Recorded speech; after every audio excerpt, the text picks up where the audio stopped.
the most important number two, all about the libero. Now we're going to see why the libero is the second most important player on the team next to the setter. So what are our restrictions on the libero position? Let's look at the rule.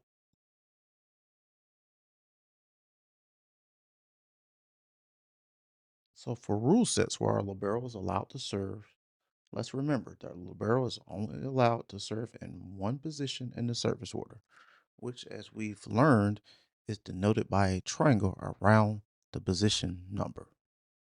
And when serving, the libero is not required to leave the playing area or be out to set for one rally dead ball before replacing the incoming player in the right back position. These next couple of videos highlight the libero that was in the left back position where her team wins the rally and the libero goes straight back to the service area to begin her term of service. Again, this video highlights the team on the right winning the rally when they were receiving where the libero was the left back and seeing how she goes straight back to the service area to begin her term of service.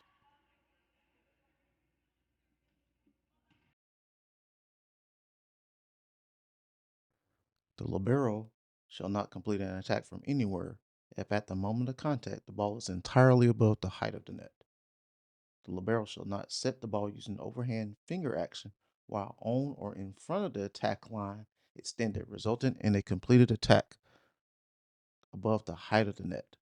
The libero shall not block or attempt to block, and then at no time can our libero ever rotate to the front row.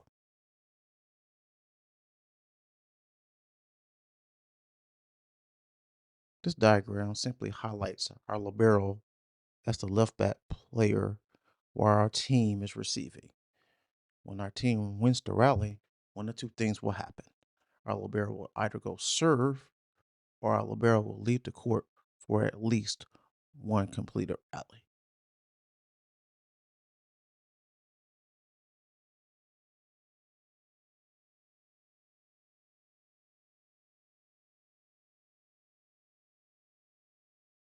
These two plays highlight libero replacement action on both sides of the court by both teams.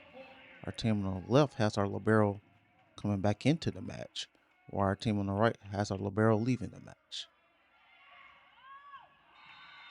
In this play, our libero is leaving the match on the right while coming back in for the team on the left. Now let's look at the true value of our libero. Liberos will often find themselves as secondary setters when the main setter is forced to take hit one. This diagram breaks down the rule for libero setting. If liberos set in the back zone behind the 10-foot line or the attack line, regardless of if it's an overhand set or dig set, any resulting attacks are legal subject to the rule. If the libero dig sets on the attack line or in front of the attack line anywhere in the front zone, all attacks are legal. If the libero overhand sets on or in front of the attack line, then the resulting attack cannot be such where the ball is completely above the height of the net. Let's make sure to understand the interpretation of the rule about the libero being on or in front of the attack line when overhand setting. This means that part of the libero's foot or feet must be in contact with the attack line or any part of the front zone. It does not mean that in front means her foot or feet are in the air when contacting the ball for a set.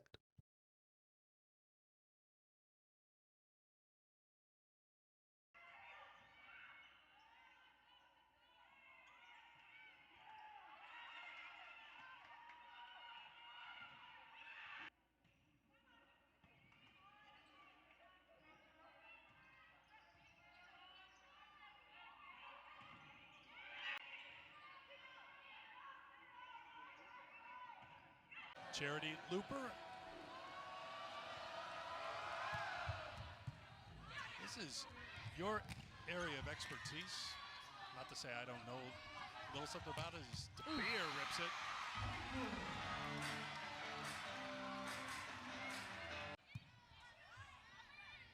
Wilson. Scott with the set for Looper. That was touch point for Louisville. You mentioned Louisville's lone loss to Penn State. Now we get to see the flexibility of our liberos in rallies and plays where they're playing outstanding defense, making outstanding passes to the setter, and in some cases are the setter themselves. These plays highlight the awesome skill set of our liberos in a variety of different ways, such that they keep rallies going that ordinarily would have come to an end.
Three 0 run here for Kentucky to go on top by 4.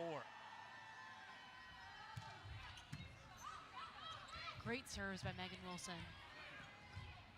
Every possession from Louisville has been out of system because of that serve.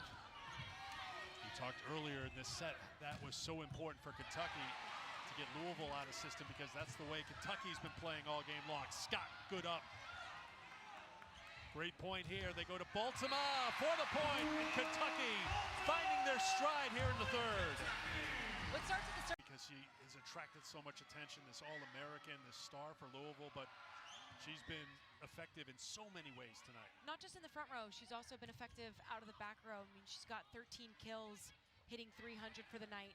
That's better than what we've seen from her season average so far. Looper got there to keep it alive. Robbins had it sent back. Tuzzo flies in to keep it up for Kentucky. Delay floats it in for the Kentucky point.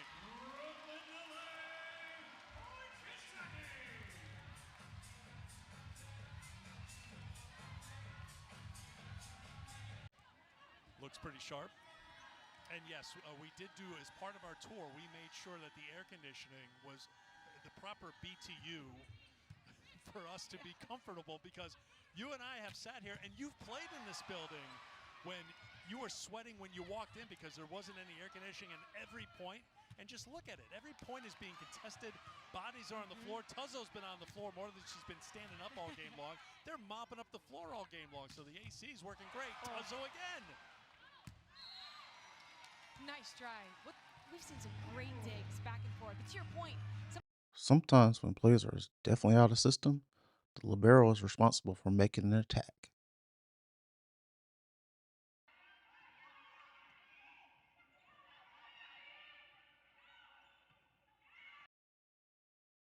The most important number 2, the libero. Their value to a team is priceless, and they are truly the second most important player on the volleyball team.